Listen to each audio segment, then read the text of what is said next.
The legendary Electrifying Mojo, as he's known to his radio audience in Metro Detroit, was spinning the usual discs one day at a Detroit R&B station, just ending an Earth, Wind & Fire set when the studio line rang.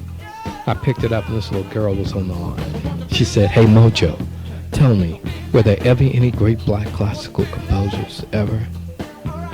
It was such a stunning question, one that I'd never thought about. I didn't know how to answer her, and I didn't want to lie to her and say yes. I didn't want to tell her the truth because I didn't really want her to know that I didn't know. But I decided it was better to tell her that I didn't know, and I would promise to find out for her. Mojo kept his promise and began one of the most enriching experiences of his life, discovering the wealth of classical music written by black composers. And he decided to write a book about what excited him the most about what he found.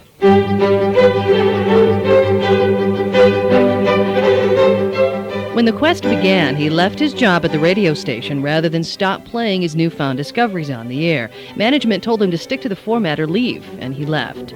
Johnson says he'll keep his book focused on three major composers. The first, French classical composer, Le Chevalier de Saint-Georges, author of the first symphony written by a black composer, and the groundbreaking Concerto for Violin that was written in 1775.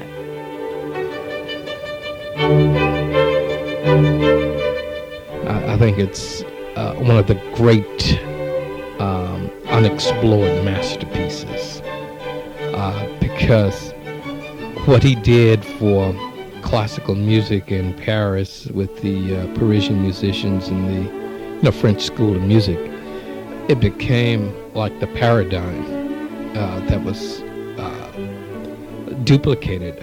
I mean, people came along and say, like, why reinvent the wheel? It's already rolling. And de Saint-Georges was a guiding force. De Saint-Georges was born on the Caribbean island of Guadeloupe of an African mother and a French father. They encouraged his talent at a young age and eventually brought him to Paris in the mid-18th century, where he was considered among the premier composers of his day. He accepted with grace the withdrawal of an offer that he be appointed co-director of the Paris Opera, following objections registered with the Queen, fearing that it would be degrading to follow the orders of a mulatto. Historians say he had the most impact on the few other black classical composers at the time, most in Europe and in Brazil. Just before the turn of this century, another black composer gained worldwide attention with a composition that critics at the time say rivaled Handel's Messiah. It was Hiawatha by composer Samuel Coleridge Taylor.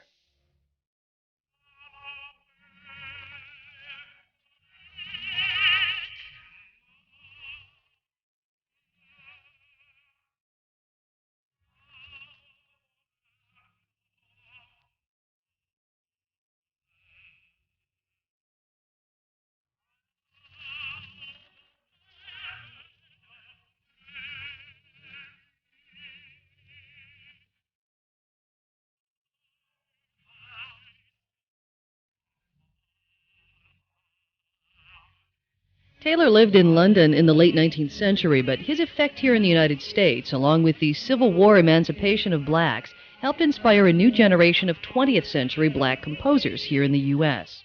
This new music formed part of the foundation for black music culture today by drawing from rituals in African culture, signifying offbeat melodic accents, call and response, and the ring shout.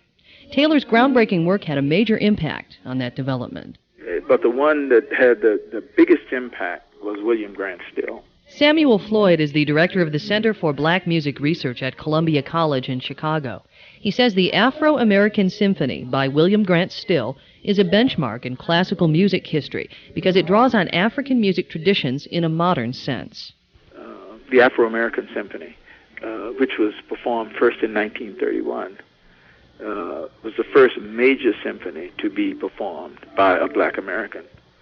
And we can see in that work very clearly where the values of the ring shout begin to come into concert hall music by black composers.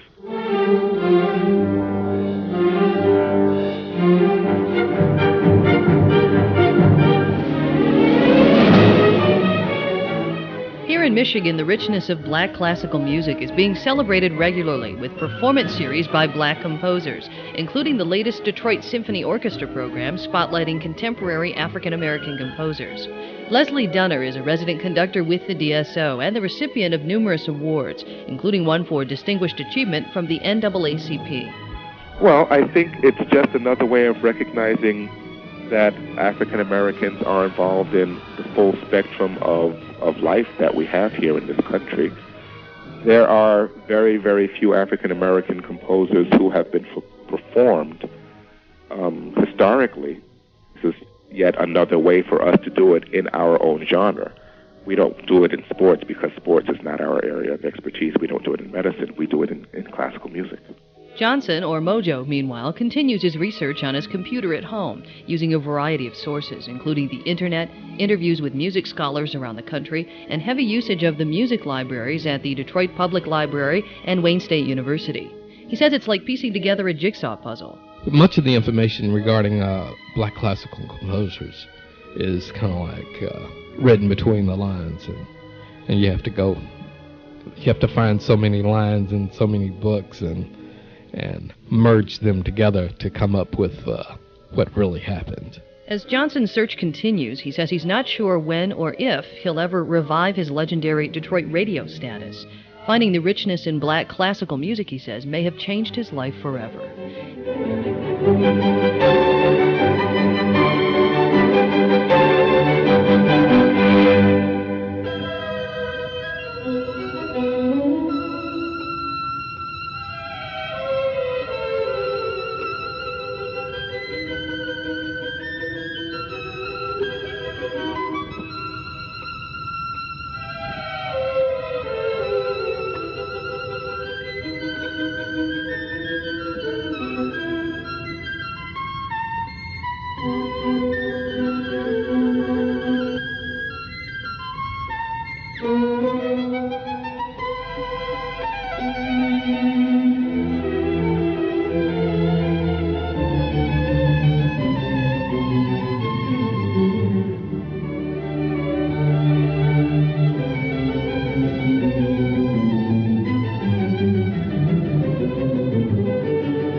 WGPR Detroit.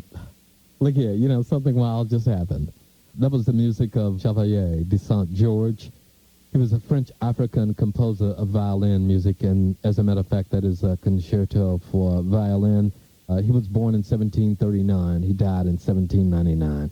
He was a French aristocrat. He received an aristocratic education in France. In his lifetime, he was also known, aside from his musical ability, which is an understatement, he was also the leading swordsman in France. He influenced so many composers, like Mozart, like Haydn. The list goes on and on and on.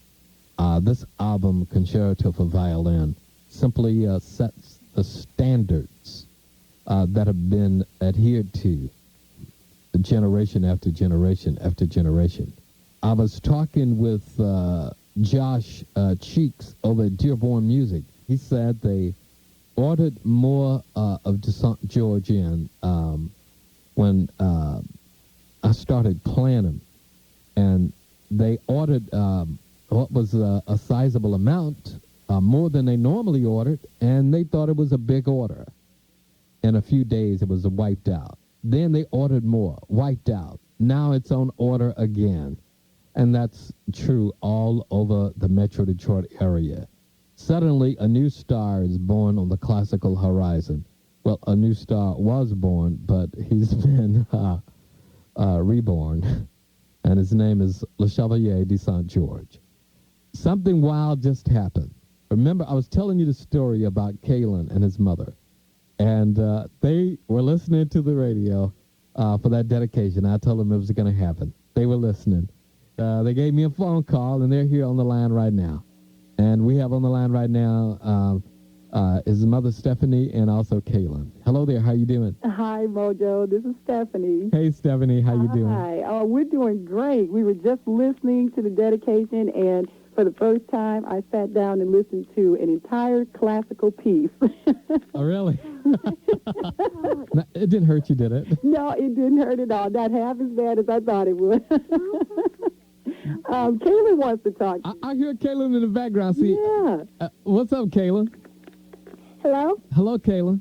What you doing? Well, I'm doing what I told you I was going to do. I heard the song. You did? Yep, and I heard my name on the radio. Well, I told you I was going to do it for you. When I saw you in that store today, I said, Kaylin is one of the brightest 5-year-olds I ever met in my life. I'm really proud of you, Kaylin. And man, I just want you to stay on it like you are right now, man, because you can do anything in the world you want to do, Kaylin. Okay. You know the future belongs to you. One day, if you want to make classical music yourself, if you want to be a composer, who knows? I might be talking to I was talking to my mom. Yeah, I know. So Kaylin, tell me, man, are you in school yet? Yeah, I'm already in school. I had 3 schools. First, now I have my new one, St. Scholastica. Really? Yep. So tell me, what's a day like in the life of Kaylin? Huh? What's a day like in your life? Well, sometimes we get to play, sometimes we don't. Oh, in the computer room. We play computers. You play on computers? Yeah. What do you think about computers? We can type up words. Really? On computer? You can type on the computer now at 5 years old? Yeah. Well, look, man, I knew you were brilliant, but, wow. I'm impressed. So, when you grow up, what do you want to do with your life, Kaylin? What do you want to be? Everything. Well, you can be everything, Kaylin, and I'm really proud of you, man. You can do it all, Kaylin, just like that. Just like this. Huh? We can do all the jobs just like this.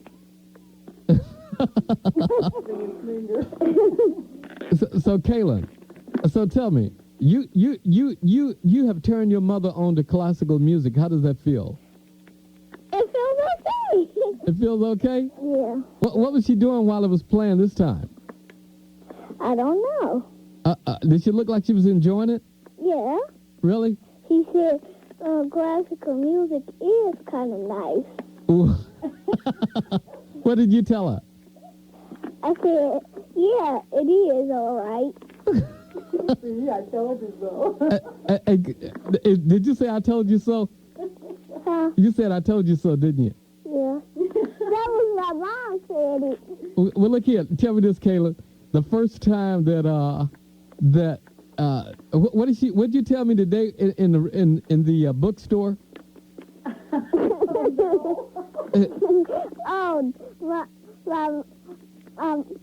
When I was listening to that classical music, my mom changed the channel. Oh, God. What did you say to her when she changed the channel? I said, that wasn't nice. She said, I want to listen to some jazz.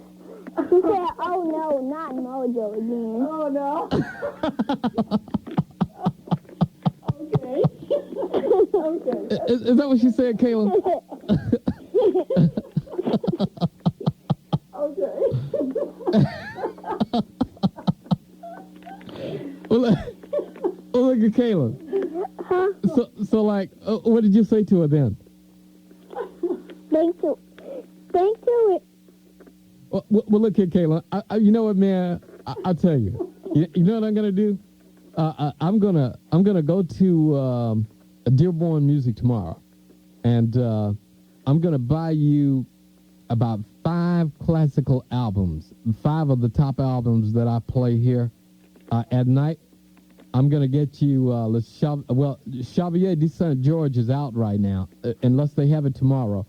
The one that I'm playing now, but I'm gonna make you a tape of what I'm playing now, and I'm gonna get you William Grant Steele. I'm gonna get you Samuel Coleridge Taylor.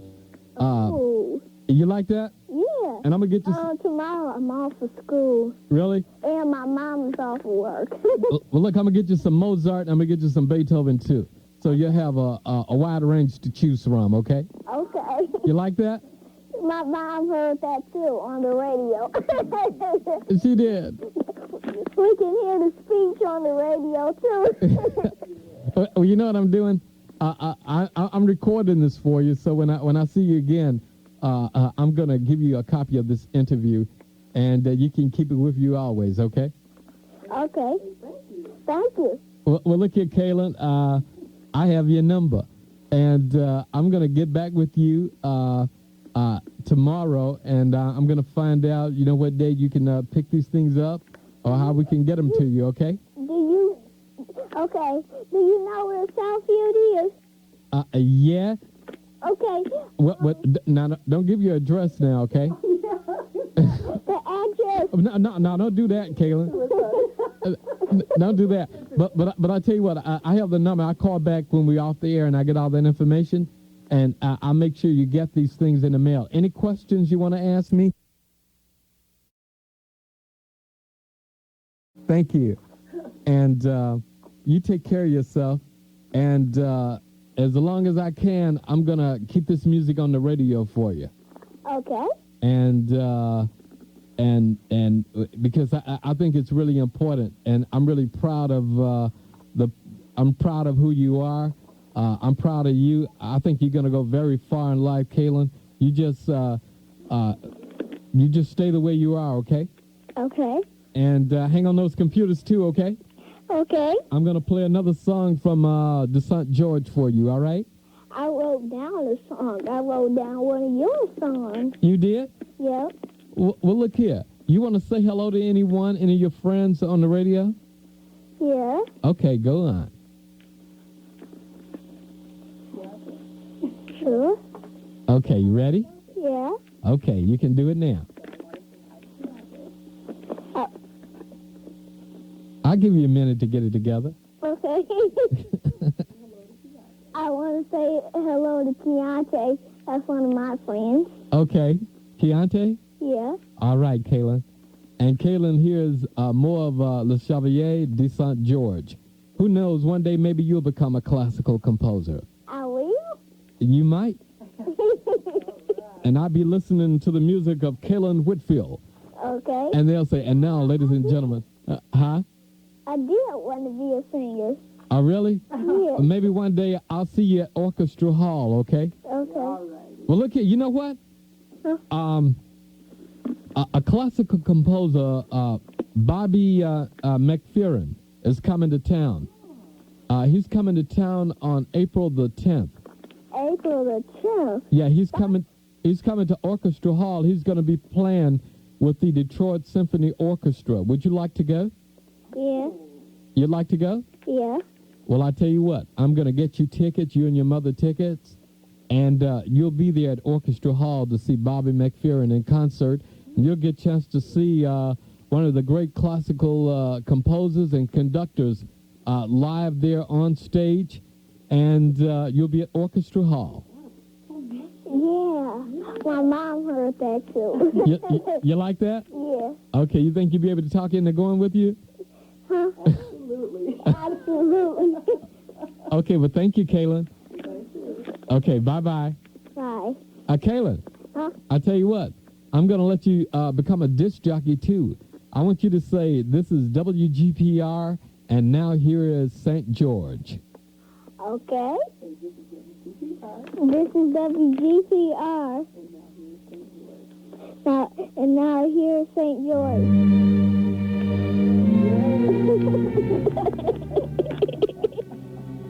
I can hear it on the phone here. You did a great job, Kaylin. All right, you take... I know. Okay, bye-bye. Bye.